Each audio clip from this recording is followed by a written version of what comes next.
dans la chapelle de l'hôpital, de l'ancien hôpital Fontmaur à Chamalières. Nous sommes avec Louis Giscard d'Estaing. Merci beaucoup, monsieur le maire, d'abord de nous accueillir, d'accueillir Vue d'Auvergne, et puis d'avoir tout de suite dit oui lorsque je vous ai fait passer le message par l'intermédiaire de Monique Courtadon, que je remercie pour la co-organisation de cette soirée. Merci, Louis, d'avoir accepté de nous recevoir. Le lieu a été inauguré il y a quelques jours. On se retrouve ce soir. Pourquoi avoir décidé de rénover Fontmaur? Alors on a vu avec l'historienne qu'à un moment donné, la ville a été propriétaire. Vous auriez pu vendre les lieux, non? Vous les avez rénovés, vous leur donnez une nouvelle vie. Eh bien, merci Marc-Alexis Rockjoff de me permettre effectivement ce soir, avec Vue d'Auvergne, d'être dans cette chapelle rénovée de Fontmaur, d'évoquer l'histoire de cet ensemble, de ce bâtiment, et d'en faire, je dirais, la promotion dans cette nouvelle vocation, qui est une vocation culturelle. Alors, en fait, ce qui s'est passé, cela vient d'être rappelé par Madame Laplace, c'est le fait que c'était un hôpital, donc c'était une congrégation qui avait construit dans des délais remarquables, vous l'avez souligné, qui avait construit ce beau bâtiment, qui en avait fait donc un pensionnat, puis ensuite un hôpital, et qui avait donc inclus cette belle chapelle à l'intérieur de cet ensemble. Et nous avons ensuite la ville de Chamalières, une fois que le CHU a cédé, a arrêté ses activités ici même, nous avons donc, la ville a acquis ce bâtiment. Et je dois dire que quand je suis devenu maire, ça faisait déjà quelques années que Fontmaur était devenu propriété de la ville, et il n'y avait pas de projet qui avait été conçu pour la réutilisation de ce bâtiment. La ville avait le bâtiment, mais il n'y avait pas de projet direct. Au départ, non, parce que, si vous voulez, quand l'hôpital, le CHU a vendu Fontmaur, c'était dans le cadre d'une cession, parce qu'ils arrêtaient leur activité neurochirurgicale ici même, et donc la ville, assez naturellement, s'est portée acquéreur, sachant qu'en plus, il y avait des terrains importants autour. Donc la ville a cédé certains terrains qui ont permis des constructions aux alentours de Fontmaur. Dans la partie basse, il y avait eu la construction du collège Teilhard de Chardin, qui faisait aussi, ces terrains faisaient partie à l'origine du domaine de Fontmaur. Et là, c'était le maire d'alors, mon père, qui décide la construction d'un collège, d'un CES à Chamalières, juste à proximité de Fontmaur.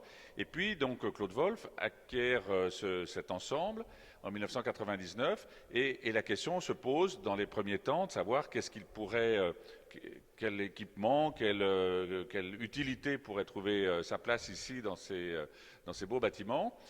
Et dans un premier temps, je ne sais pas si vous en souvenez, il avait été question que l'auditorium communautaire, que l'auditorium de l'agglomération clermontoise se place dans Fontmaur. Je me souviens très bien du titre de la montagne avec une photo, bientôt l'auditorium sera à Fontmaur. Et puis ça, c'était en 2003. Ils se sont trompés. Et ça ne s'est pas fait pour des raisons diverses. Et donc ensuite, la question était vraiment posée de façon très claire. Que peut-on faire de ce bâtiment? Alors, qu'allez-vous faire de ce bâtiment? En fait, donc, nous avons conçu un projet qui est un projet double. Il y a une partie du bâtiment qui est transformée en logement, au bénéfice de l'inventaire, du classement à l'inventaire supplémentaire des monuments historiques de Fontmaur, qui a permis donc à un aménageur de trouver une justification pour rénover une partie du bâtiment et d'y vendre des logements sur ce critère historique. Et puis nous avons décidé, la ville, de garder une partie du bâtiment, cette chapelle, ce qui est en dessous de cette chapelle, qui est transformée donc en école de gravure et en artothèque. Une artothèque, c'est un concept original, c'est de permettre aux habitants de la ville et à ceux qui viendraient nous rejoindre. C'est pas réservé aux habitants de Chamalières? Non, l'artothèque, c'est comme une bibliothèque, donc c'est le même concept. Donc, bien sûr, les Chamaliérois seront les bienvenus, mais aussi, plus largement, ceux qui voudront pouvoir utiliser nos 4000 œuvres dont nous sommes propriétaires, la collection de gravures et d'estampes. Donc ça veut dire que je viens, je m'inscris, voilà. Je ne montre pas de blanche forcément. 20 euros pour 20 euros oui. Et je peux louer une œuvre. Voilà. Vous pouvez que je garde avec 15 jours, 2 mois. Voilà. Exactement. Et ensuite, je change d'œuvre. Voilà, exactement. C'est pour permettre à cette collection assez exceptionnelle qui a été constituée au fur et à mesure des éditions de la Triennale de l'estampe et de la gravure, qui est une manifestation forte de notre vie culturelle. tous les 3 ans. Et donc, c'est au fur et à mesure de ces éditions qu'on a accumulé ce fonds d'estampes et de gravures et aussi un certain nombre de tableaux. Et donc, ils seront désormais disponibles à travers l'Artothèque, qui sera juste en dessous de la chapelle. Et ici, vous prévoyez des concerts, des conférences? Ici, cette salle, cette magnifique chapelle rénovée, elle permet effectivement ce type d'événement, c'est-à-dire que la capacité est limitée à 90 places maximum. Il n'y a plus de place ou très Voilà. peu. Donc, on est dans une configuration relativement limitée en capacité, mais par contre, qui est un cadre assez exceptionnel pour des conférences, pour des colloques, voire pour Des concerts. des petits concerts, des récitals, absolument. L'acoustique est bonne? Voilà, on nous fait signe que Tout à oui. fait, et nous avons eu le plaisir d'avoir un quatuor de l'Orchestre d'Auvergne pour une soirée inaugurale. Donc, voilà. Et puis, dernier événement, et qui est à l'intérieur de ce bâtiment, ce sera l'inauguration de l'espace Victor Charton, avec la mise en évidence de notre collection de 50 tableaux qui nous ont été donnés par le docteur Chatin, qui était un neveu du peintre Victor Charton. Et donc, il y aura donc, dans quelques semaines ou quelques 2 mois, l'inauguration de l'espace Victor Charton. Louis Giscard d'Estaing, vous connaissez la thématique de l'émission, je l'ai rappelé tout à l'heure, la question de l'aidance dans toutes ses formes, l'aide à la personne malade, la personne différente, la personne handicapée. C'est un sujet qui vous touche. Et vous avez vous-même, quand vous étiez député, décidé de porter un projet de loi sur le statut de l'aidant. Nous sommes en 2022, je crois. 2023 maintenant. 23, non, pardon, mais à l'époque, excusez-moi, en 2002, Oui. sous la présidence de Nicolas Sarkozy. De Jacques Chirac, comment l'Assemblée nationale réagit-elle à ce projet de loi? Alors en fait, c'était, si vous voulez, la problématique était venue d'ici, de Chamalières, au Savaroun, à l'EHPAD des Savaroun, qui avait très vite identifié la problématique des aidants pour les personnes atteintes de la maladie d'Alzheimer. Et donc la directrice des Savaroun m'avait sensibilisé sur la question qui était une question clé, c'était le statut de l'aidant et en particulier à l'égard des règles et de la réglementation du travail en France sur des périodes, par exemple, de plusieurs nuits d'affilée. Et donc la difficulté d'inscrire ça dans le cadre du Code du travail. Et donc j'avais sensibilisé le ministre en charge des Affaires sociales de l'époque, qui était Gérard Larcher d'ailleurs.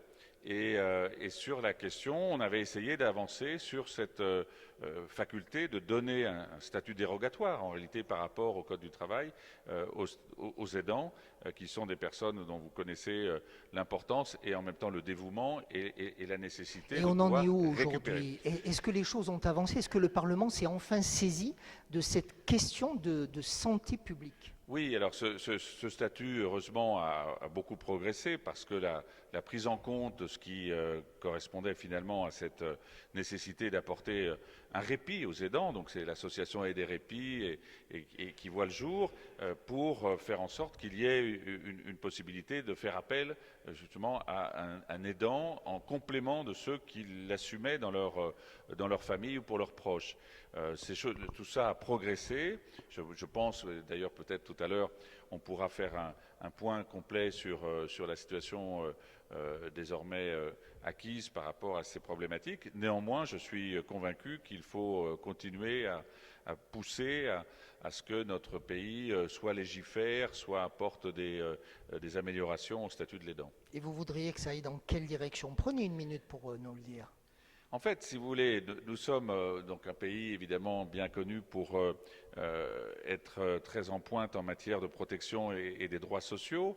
Néanmoins, là, on est confronté à quelque chose de très concret, c'est-à-dire le fait de travailler potentiellement 24 heures sur 24, y compris pendant la nuit, pour assurer, en cas de besoin, une présence par rapport à la personne à qui vous apportez une aide. Et donc, c'est toute la difficulté par rapport ne serait-ce qu'aux 35 heures et à nos règles bien particulières en matière de durée maximum du travail. Donc, c'est sur ce point-là qu'il faut continuer à faire avancer les choses. Une dernière question, la dimension de l'aidance, du soutien aux personnes, c'est aussi une composante du secteur de Chamalières. Il y a un certain nombre de structures, vous avez parlé des Savarones, on pourrait parler de Sainte-Marie aussi. C'est une force, on peut le dire aussi, une force de ce canton, de cette ville.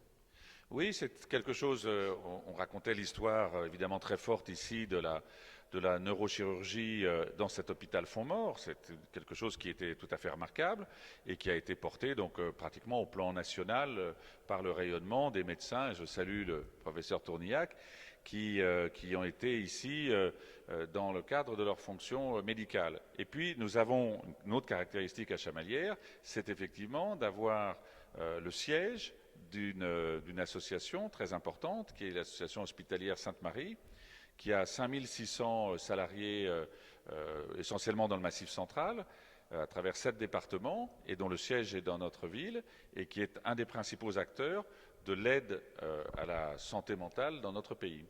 Merci beaucoup, Louis Giscard d'Estaing, d'avoir été avec nous. Je vous propose d'applaudir Monsieur le maire. Merci.